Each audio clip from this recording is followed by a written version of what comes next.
안녕하세요 여러분. 9월 27일 월요일 매기도회 시작하기로 하겠습니다. 우리 다같이 사도신경 고백합니다. 전능하사 천지를 만드신 하나님 아버지를 내가 믿사오며 그 외아들 우리 주 예수 그리스도를 믿사오니 이는 성령으로 잉태하사 동정녀 마리아에게 나시고 본디오 빌라도에게 고난을 받으사 십자가에 못 박혀 죽으시고 장사한 지 사흘 만에 죽은 자 가운데서 다시 살아나시며 하늘에 오르사 전능하신 하나님 우편에 앉아 계시다가 저리로서 산자와 죽은 자를 심판하러 오시리라. 성령을 믿사오며 거룩한 공예와 성도가 서로 교통하는 것과 죄를 사하여 주시는 것과 몸이 다시 사는 것과 영원히 사는 것을 믿사옵나이다. 아멘. 오늘 하나님께서 저희들에게 주시는 말씀은 마태복음 말씀 보시겠습니다. 마태복음 5장 4절입니다. 한 절 말씀을 보시겠습니다. 마태복음 5장 4절 말씀입니다. 애통하는 자는 복이 있나니 그들이 위로를 받을 것이며, 그렇게 말씀합니다. 애통하는 자는 복이 있나니 그들이 위로를 받을 것이요. 아멘. 여기 말씀처럼 애통하는 자는 복이 있나니 이렇게 말하고 있습니다. 애통하는 자는. 이 5장 전체 내용이 이제 산상수훈의 팔복 중에 둘째 되는 축복이 애통하는 자는 복이 있다. 그리고 저희가 위로를 받을 것이라는 말씀을 우리 함께 나누고자 합니다. 여러분, 우는 자가 복이 있다고 한 말씀 잘 이해가 안 되죠. 우는 자가 왜 복이 있을까? 기쁨이 있는 자가 복이 있지 어찌해서 슬퍼하는 자가 복이 있다는 말씀이겠습니까? 여러분, 어느 나라 어느 시대에 이르러 세상에는 모든 슬픔을 싫어합니다. 기쁘게 웃으며 살기를 원하는 것이 인간의 심정입니다. 그래서 일소라고 말하면서 웃으면서 즐겁게 살기를 원하는 그러한 우리 인간 세상입니다. 그런데 성경에는 애통하는 자가 복이 있다 그렇게 말씀하고 계시잖아요. 오늘 본문에. 그런데 전도서 7장 4절에도 그런 같은 맥락에 있는 부분의 내용을 이 얘기가 적혀 있어서 살펴봅니다. 지혜로운 자의 마음은 초상집에 있고 미련한 자의 마음은 잔치집에 있느니라. 그러고 말씀합니다. 이제 주님의 말씀은 하늘이 땅보다 높은 같이 우리의 생각을 초월하는 진리의 말씀이 아니시겠습니까? 어찌 보면 주님의 말씀은 모순이 많이 담겨져 있는 것 같지만 역설적인 그 진리로서 실제의 상황을 우리에게 말씀하고 가르쳐 주시고 있는 것이죠. 애통하는 것이 복이 될 수 없는 것은 너무나 기정사실입니다. 그러나 심령이 가난한 자, 애통할 때, 슬퍼할 때 우리의 심령이, 우리의 마음이 가난하게 되잖아요. 낮아진다는 소리겠죠. 그래서 그 애통이 복이 된다는 그런 면모를 말씀해주고 있습니다. 심령이 가난함은 오히려 천국의 목전에서의 태도라 말할 수 있다는 것이고, 천국 문 안에 들어온 자의 첫째 과정이 애통하는 것이라고 그렇게 말하고 있습니다. 여러분, 이 애통의 의의가 뭘까요? 사람이 즐겁게 사는 것, 그거 탓할 바가 아니죠. 죄가 될 수도 없는 것입니다. 자, 그러나 인생이랑 우리 인생을 살펴보면 마냥 즐겁기만 하고 기쁜 일만 그렇게 생기는 것 아니지 않겠습니까? 1년 사시사철이 좋은 날씨에 햇볕만 쬐면 좋을 것 같겠지만 그렇게 되면 땅은 메말라버리고 사막으로 변할 것입니다. 여러분, 바람이 불고 비가 오는 날도 또 있어야 돼요. 그래야지만 햇빛 나는 날의 고마움도 알게 되고, 구름이 끼고 비가 내리던 인생살이에도 때로는 슬픔과 애통이 필요하고 이렇게 교차된다는 소리입니다.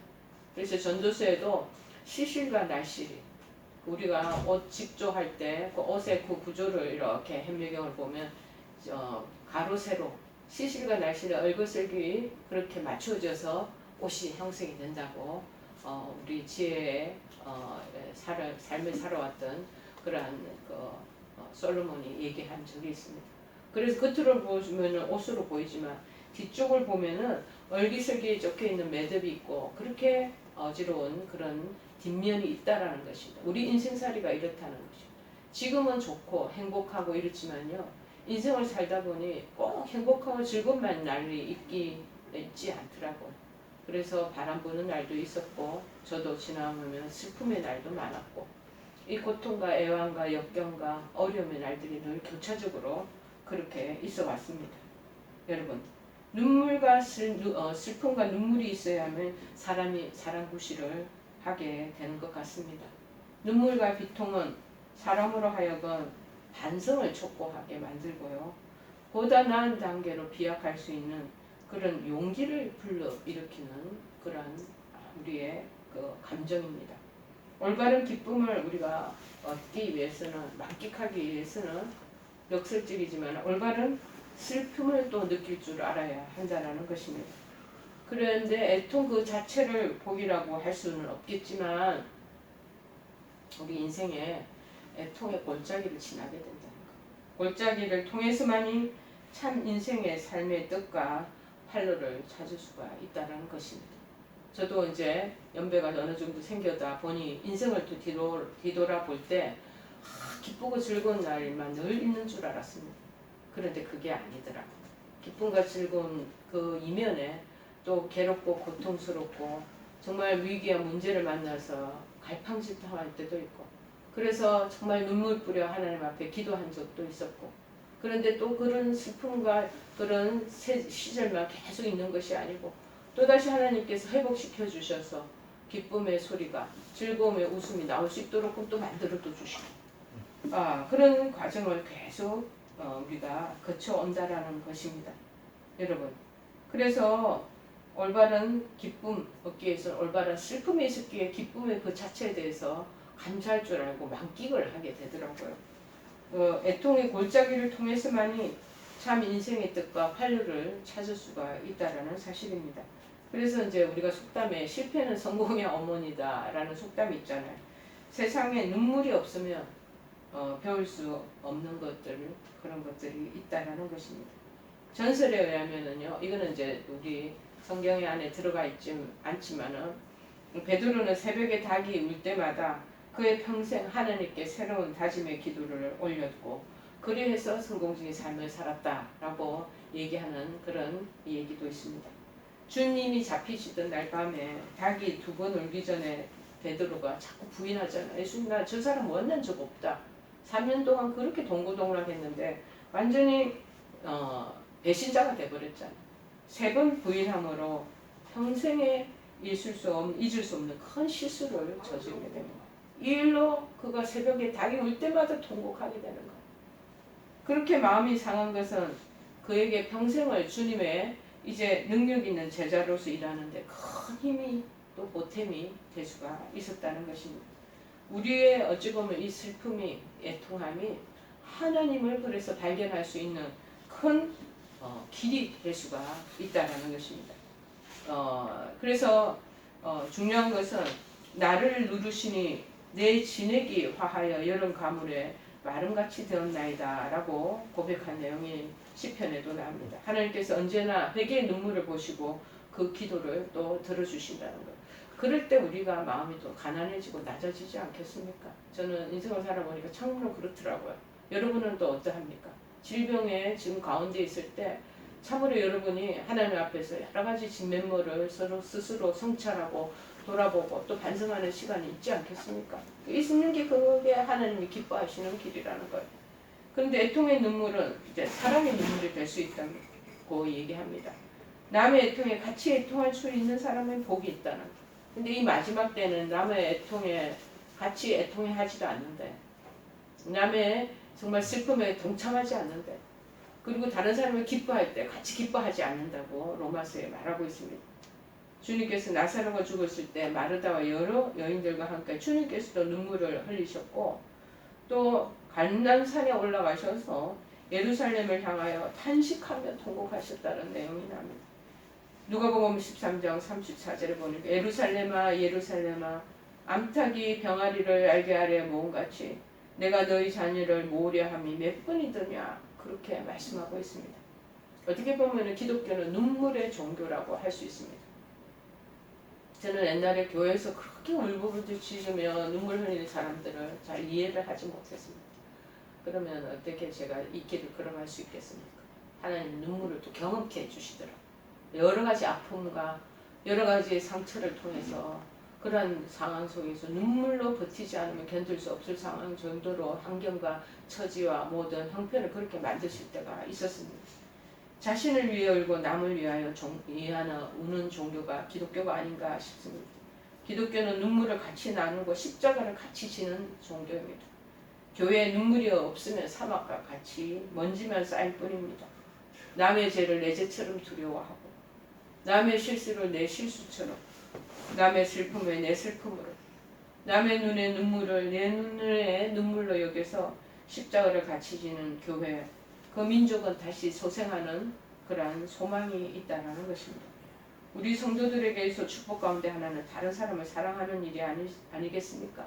다른 사람들이 그 아픔을 위해서, 약자를 위해서, 또 지구에 지금 헤매이는 그런 한우들을 위해서 기도하고 눈물 뿌려 정말 우리가 돌보는 그 상황 속에 있을 때 그거 하나님 기뻐하신다는 거예요.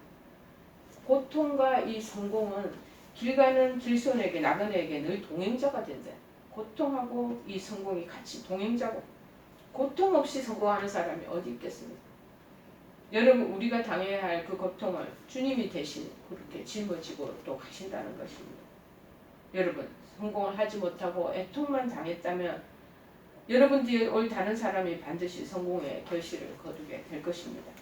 남의 재앙을 보고 진심으로 애통해하는 자, 가슴 아파하는 자, 그리고 우는 자와 함께 우는 그 사람이 진짜 목자요 참 신도가 되는 것입니다. 사도 바울은 교회를 위하여 울고 하나님의 영광을 위하여 또 애통에 젖어 있고 전도를 위해서 눈물로 목회했고 눈물로 설교를 했다고 우리가 서신서를 보면 이런 문제 우리가 볼 수 있습니다. 자, 애통하는 자들은 받을 복이 뭐냐? 참 성도가 된다. 진실된 믿음의 사랑으로 거듭날 수 있다는 것입니다. 자신의 죄 때문에 고통하고 슬퍼하는 그 자체, 그것이 중요하다는 것입니다. 여러분, 이 땅에서 슬픔을 당하고 오는 사람들이 얼마나 많습니까? 저는 병동을 다니면 지금 우리가 개인적으로 접촉할 수 없지만 눈물로 애통해하는 사람들, 그 가족들이 너무나 많고 한우들이 많이 있습니다. 우리 주님은 우리 그러한 사람을 위로하기 위해 이 땅에 오셨습니다. 여러분, 인간의 애통을 자기의 애통으로 삼으셨고 하나님께서 그렇게 울고 그렇게 지나는 것, 그거 우리가 기억해야 하겠습니다. 네빌 탈보트라는 성경신학자는 이런 말을 합니다. 네가 인생의 맨 밑바닥에 내려갔을 때 하나님을 만날 수 있다. 맨 밑바닥에 제일 우리가 낮아지는 상황에 있을 때 하나님을 진정 체험할 수 있다는 겁니다. 말할 수 없는 슬픔에 빠져 있을 때, 실패와 절망 속에 빠져 있을 때 하나님을 만난 사람이 너무 많습니다. 마틴 루터는 그 친구가 갑자기 길 가다가 낙뢰, 번개가 천둥이 치는 것에 맞아 죽은 것에 큰 충격을 받고 수도원에 들어갔다. 아시스의 성 프란시스 같은 성자도 심한 병 중에서 하나님을 만나는 축복을 받았습니다. 여러분도 지금 병상 속에 있지만 이 아픔과 질곡 가운데 힘들고 어려울 때 하나님을 만나게 되기를 바랍니다. 우리 보통 인간의 생각으로는 낮에는 밝기 때문에 모든 사물이 다 잘 보여요. 잘 보인다고 생각합니다. 그런데 사실은 이제 가까이 있는 것은 잘 보이지만 멀리 있는 것은 잘 보일 수가 없잖아요. 해가 지고 어두운 해에야 우주 저 끝에 있는 별들이 보이기 시작하는 거 아니겠습니까? 여러분, 우리에게도 마찬가지입니다. 절망의 나라, 어둠의 그 환경과 처지에 있을 때 저 멀리 별빛이 보이던 그런 별이, 그런 빛이 우리에게 들어오지 않겠습니까? 미국 윌슨 천문대에는 세계에서 가장 큰 200인치의 렌즈를 가진 망원경이 있대. 이곳으로 전에 알지 못했던 정말 무수히 많은 작은 별들을 볼 수가 있다고 합니다. 그러나 그것만으로는 신령한 세계는 보이지가 않습니다. 200인치가 아니라 200인치의 렌즈, 2000인치의 렌즈로도 불가능합니다. 그러나 오로지 눈물의 렌즈를 통해서만 신령한 세계를 볼 수가 있다는 것입니다. 그래서 애통하는 자가 복이 있나니라고 말을 하는 것입니다. 회개의 해통이 여러분에게 있는 그러한 시절이 되기를 바랍니다. 하나님께서 그 애통의 눈물을 보고 또 그때 하나님께서 참 위로를 주신다는 것, 하나님의 살아 계심을 체험하지 않겠습니까? 여러분, 마음껏 애통한다라는 것은 확실한 축복입니다. 여기서 우리가 알아야 될 것은 현세 회개에 애통을 하거나 그렇지 않으면 내세에서 지옥의 고통으로 애통하는 양자택일의 자리에 놓여 있을 수 있습니다. 그래서 주께서 말씀하시길 이 땅에서 애통하는 자가 하나님의 위로를 받는다고 오늘 본문에서 말씀하시는 것입니다. 큰 하나님의 위로와 그리고 진실한 참 성도로 거듭나는 이 시기가 되어지기를 간절히 축원해 드립니다. 우리 찬송가 몇 장이죠? 86장. 86장 찬송하시겠습니다. 자.